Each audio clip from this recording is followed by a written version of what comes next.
नमस्कार, मैं हूँ करमवीर और आप देख रहे हैं चकल दस। चंद लाइनें हैं कि सुनो ना। अब तो तुम रहे ही नहीं, घाव मेरे कुछ गिने ही नहीं। जब दुख खुद की दुकान बन जाए, कुछ खरीदने तुम गए ही नहीं। बेहतर हुआ तुम्हारे साथ, यही सच है। बेहतर हुआ तुम्हारे साथ, यही सच है। चलो आकाश के सितारों में तुम्हें भी महबूब रखूं। वैसे कितने सितारे हैं कभी गिने ही नहीं। मैं इस दुनिया में जस का तस हूँ। तुम बताना कि खुदा तुम्हें मिले कि मिले ही नहीं। तो तमिल फिल्म स्टार और टीवी के पार्टी के प्रमुख विजय करूल की रैली में भगदड़ हुआ और 39 लोगों की मौत हो गई, 50 से ज़्यादा घायल हैं।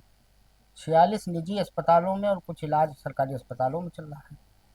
मुख्यमंत्री ने तमिलनाडु के 10-10 लाख रुपए मुआवजा देने की बात कही है और प्रधानमंत्री मोदी ने 2-2 लाख और तमिल स्टार विजय करूर ने 20-20 लाख देने की बात कही है। हमारे देश में भगदड़ हर साल में 2-3 बार तो होती ही है और हर भगदड़ के बाद एक कमेटी बनाई जाती है। अभी पिछले दिनों साउथ में ही एक स्टेडियम में हुई थी भगदड़, तब भी एक कमेटी बनी थी। फिर वो कमेटी बनती है, उस पर खर्चा होता है लाखों रुपए, फिर वो कमेटी अपना सुझाव भी देती है। लेकिन उस सुझावों का क्या होता है, कौन से फाइल में बांध के उनको रख दिया जाता है, ये या तो वो कमेटी ही जानती है या सरकार जानती है। आम आदमी और लोकल लेवल के प्रशासन को कुछ जानकारी नहीं होती। तो जब कमेटियों के सुझावों का कोई अमल करना ही नहीं, तो ऐसी कमेटियां बनाने का फायदा क्या है? सिर्फ जनता को दिखाने के लिए या ढांढस बंधाने के लिए? मेरे समझ से तो इससे ज़्यादा कुछ नहीं है। अब दिल्ली आश्रम कांड हुआ था, आपको याद होगा, स्वामी चैतन्यानंद सरस्वती वाला पारसारथी। अब बड़ा अपडेट इसमें यह है कि आगरा से दिल्ली पुलिस ने उन्हें गिरफ्तार कर लिया है और दिल्ली ले जा रही है। 17 छात्राओं के यौन उत्पीड़न समेत कई आरोपों में घिरे चैतन्यानंद से पूछताछ के बाद सभी राह से पर्दा उठने की उम्मीद लगाई जा रही है। आपको याद होगा, अभी पिछले दिनों 2025 में छात्रों ने शिकायतें की थी। अब आते हैं हमारे पूर्व सीजीआई जस्टिस DY चंद्रचूड़। उन्होंने ताबड़तोड़ 10-15 दिन में कई प्रतिष्ठित सोशल मीडिया प्लेटफॉर्म को अपने इंटरव्यू दिए। आपको याद होगा, पिछले दिनों उन्होंने न्यूज लॉन्ड्री में श्रीनिवासन जैन को इंटरव्यू दिया था, जिसमें राम जन्मभूमि को लेकर उन्होंने तमाम अजीबोगरीब बातें की थी। अब जो ताज़ा मामला, हफ्ता 10 दिन पहले उन्होंने लल्लन टॉप में सौरभ द्विवेदी को एक इंटरव्यू दिया और दिया किस चीज़ पे? वो दिया जज लोया की मौत पे। तो मामला कुछ यूं है, एक निरंजन टकले करके हैं जिन्होंने जज लोया की मौत पर बाकायदा इन्वेस्टिगेशन किया था। उसके बाद उन्होंने उस पर एक बुक लिखी और इस मामले में वो गवाह भी थे, हालांकि उनकी गवाही नहीं। जस्टिस लोया की मौत 2014 में नवंबर महीने में हुई थी और जस्टिस लोया सोहराबुद्दीन शेख फर्जी मामले की सुनवाई कर रहे थे। इस मामले में एक आरोपी आज के गृह मंत्री अमित शाह भी थे। बाद में जस्टिस लोया की मौत को लेकर सवाल उठे। बॉम्बे हाई कोर्ट और सुप्रीम कोर्ट में कई याचिकाएं दायर। ऐसी ही एक याचिका पर सुनवाई करते हुए 19 अप्रैल 2018 को CJI Dipak Misra, justice AM Khanwilkar और जस्टिस DY चंद्रचूड़ ने इसे खारिज कर दिया था। अब बीते दिनों जस्टिस DY चंद्रचूड़ ने जज लोया मामले पर सौरभ द्विवेदी से कुछ बातें कही। मसलन कि उन्हें ऑटो से ले जाया गया कि कार से ले जाया गया था हॉस्पिटल, सीधे कार्डियक के हॉस्पिटल ना ले जाकर पहले आर्थो हॉस्पिटल क्यों ले जाया गया? जबकि कुछ लोगों का कहना है कि 10-15 मिनट की ही दूरी पर कार्डियक का हॉस्पिटल था। अब हुआ क्या कि जज लोया पे live law managing editor Manu Sebastian ने एक लंबा लेख लिखा। इसमें जजमेंट को लेकर कई सवाल पूछे गए थे। तो सौरभ द्विवेदी ने पूछा जस्टिस DY चंद्रचूड़ से तमाम सवाल कि उनके शर्ट पे ब्लड क्यों लगा था। जो 8 लेटर स्थानीय पुलिस अधिकारी को, जो जांच अधिकारी था, उसे दिए गए थे, उसे सुप्रीम कोर्ट ने बिना एफिडेविट के एडमिट कर लिया।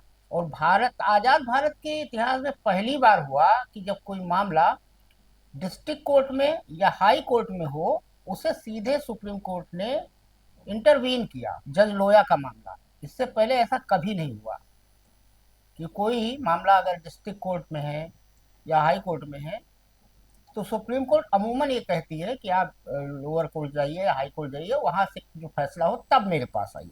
लेकिन इस मामले में बिल्कुल स्पीडी ट्रायल किया गया और बता दिया गया कि ऐसा कुछ नहीं है जज लोया के मामले में। अब टीवाई चंद्रचूड़ साहब ने कई विचित्र बातें कही। जैसे उन्होंने कहा कि ये अमूमन बात, आम बात है कि एक कमरे में 3-3 जज रह सकते हैं, और जिन वकीलों ने ये सवाल उठाया था कि एक कमरे में 3-3 जज कैसे रह सकते हैं, तो डीवाई चंद्रचूड़ ने कहा 20-20 लोग साथ में रहा हूँ। अब मुझे तो नहीं लगता है, सीजीआई, पूर्व सीजीआई डीवाई चंद्रचूड़, उनके पिताजी भी सुप्रीम कोर्ट के जज रहे, उनका एक लड़का बॉम्बे हाई कोर्ट में जज है, वो किसी के साथ रूम शेयर करते होंगे कभी। लेकिन उन्होंने कहा, और उसके साथ एक मजेदार बात कही, उन्होंने कहा कि जो ये वकील हैं उन्हें समाज का और जुडिशरी का ज्ञान नहीं है और व्यवहारिक ज्ञान नहीं है। अब यहाँ पे ये विचित्र बात इसलिए लगी कि जिनको नहीं पता है, इस मामले में जो वकील थे जज लोया केस में, एक थे दुष्यंत दवे साहब और एक थी इंदिरा जयसिंह, और ये दोनों सीनियर काउंसिल हैं, रजिस्ट्रार जनरल तक रहे, भारत सरकार के वकील तक रहे हैं। तो उन्हें जुडिशरी की जानकारी नहीं है और समाज की समझ नहीं है, ये समझ से परे हैं। और इस मामले में एक और मजेदार तथ्य, महाराष्ट्र सरकार इसमें पार्टी नहीं थी, लेकिन उसने अपना वकील खड़ा किया और उस वकील को 20 लाख रुपए फीस पर डे के, पर हेयरिंग के हिसाब से दिया गया।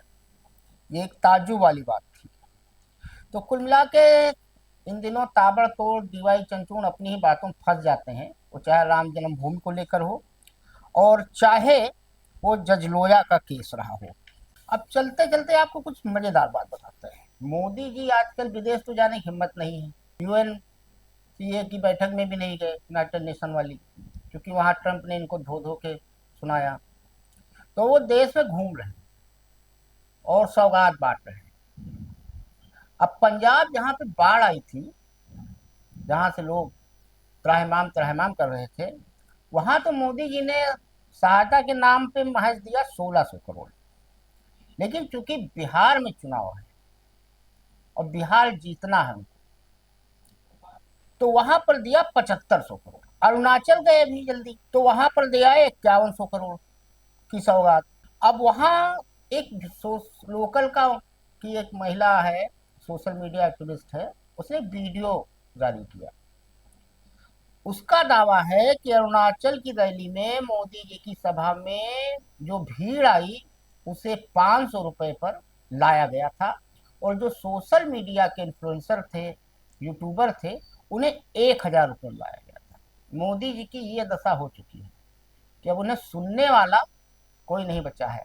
आज मन की बात कर रहे थे मोदी जी, अयोध्या की बात कर रहे थे, अयोध्या में दर्शन करने जाओ आप, इसकी बात कर रहे थे। मन की बात भी अब उनका सुनने वाला बहुत सीमित अंधभक्त बचा है। एक बात और आपको बता दो, अगर आप मोदी जी की कभी सभा में गए हो या ना गए हो, जाने का मन हो, तो कोई भी काला कपड़ा पहन के मत जाइएगा, आपको एंट्री नहीं मिलेगी। क्योंकि अरुणाचल की रैली में भी यही हुआ कि जो औरतें थी, वहाँ की लड़कियां थी, महिलाएं थी, उनके स्टॉल तक उतरवा लिए गए कि कहीं कोई अंदर मोदी जी के सामने लहरा न दे।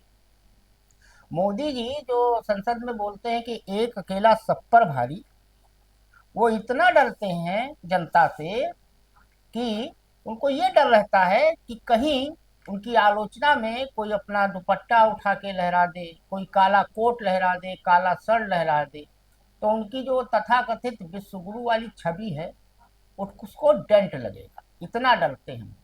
अब मोदी जी की तो ये हालत है। दूसरी तरफ क्या है कि मोदी जी वादे तो करते हैं, लेकिन वादों को पूरा करने में ज़्यादा इंटरेस्ट नहीं लेते। तो आज के लिए इतना ही। चलते चलते दो लाइनें हैं कि जिंदगी है 4 दिन की, कुछ भी न गिला कीजिए। जिंदगी है 4 दिन की, कुछ भी न गिला कीजिए। दर्द दवा, धोखा, जहर।